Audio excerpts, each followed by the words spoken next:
Good morning, Bryce. This is Tyler from International BMW. I want to thank you again for reaching out to us and asking us about our 2003 M3 convertible that we have here.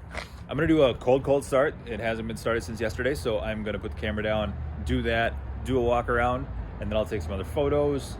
I'll give you another follow-up call here, and then we'll just take the discussion from there. All right, give me a minute.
To give you a little bit of a better look at it in the sunlight here. It's got a beautiful color on it.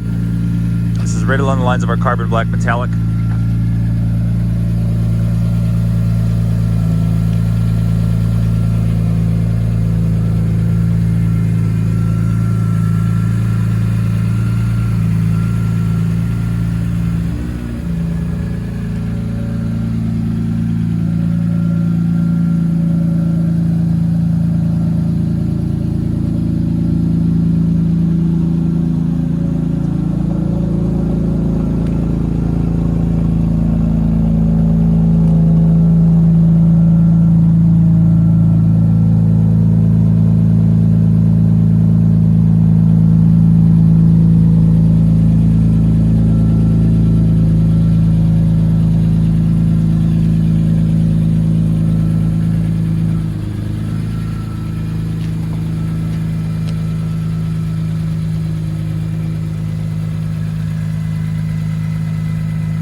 All right, so let me shut it off for a minute.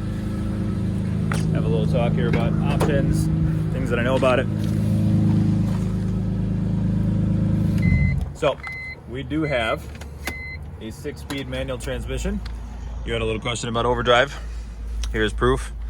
Overdrive is just your tall gear. So this is a 6-speed manual trans. Your buttons in here, right? There's gonna be some odds and ends that are gonna need to be replaced. Trim pieces overall look pretty decent, but you're probably going to want to like refinish some of this, just like that, right? And then as you drive the car drives well, no problems finding a gear, or the gates are all clear, so that's fine. The owner recently replaced spark plugs, coil packs, so the motor idles nicely. Which, by the way, let me pop this for you. And then we'll put the top down as well.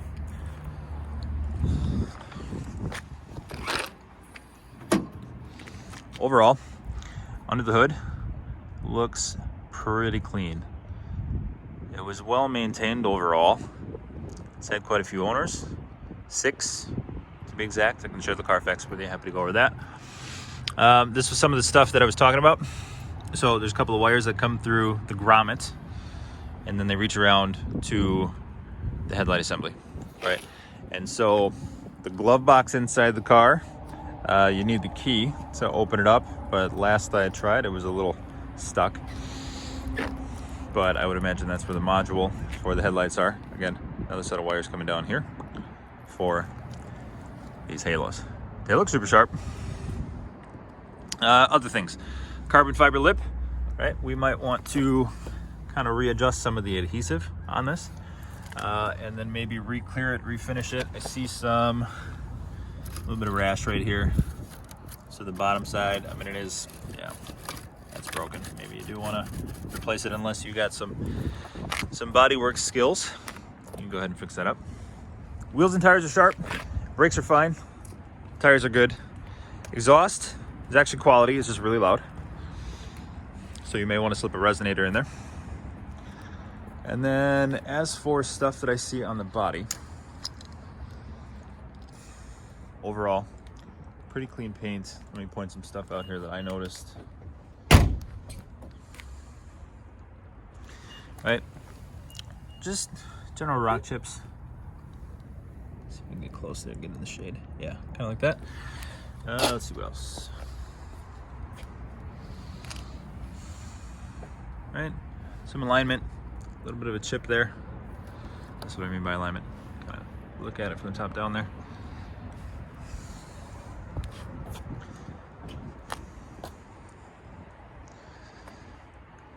I would say that most of this is to be expected. Right here. Some alignment there. Then we got a little bit of, it looks like some wax there still. I would say that most of what you're seeing is to be expected for a car with about 142,000 miles on it. Again, 6-owner, Carfax. There is a moderate damage report. It was a moderate accident. It was a front end collision, so that may be where some of that alignment on that bumper is coming from. Can't confirm that though. But again, all of this that I'm sharing with you is just to full disclosure. This is an enthusiast car. If you are mechanically savvy and handy, you'll do just fine with it.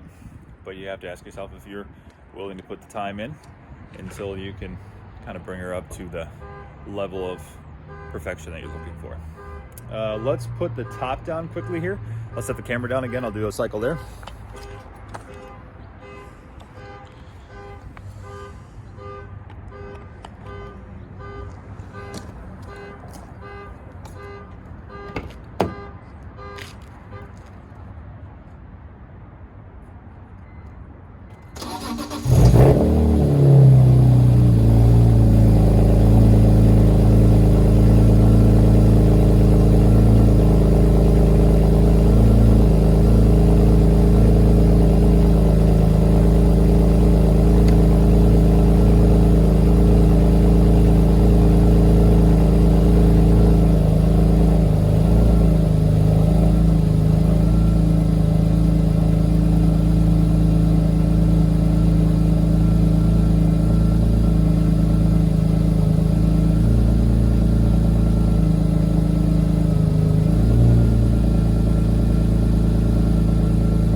This will give you a better look at the interior here.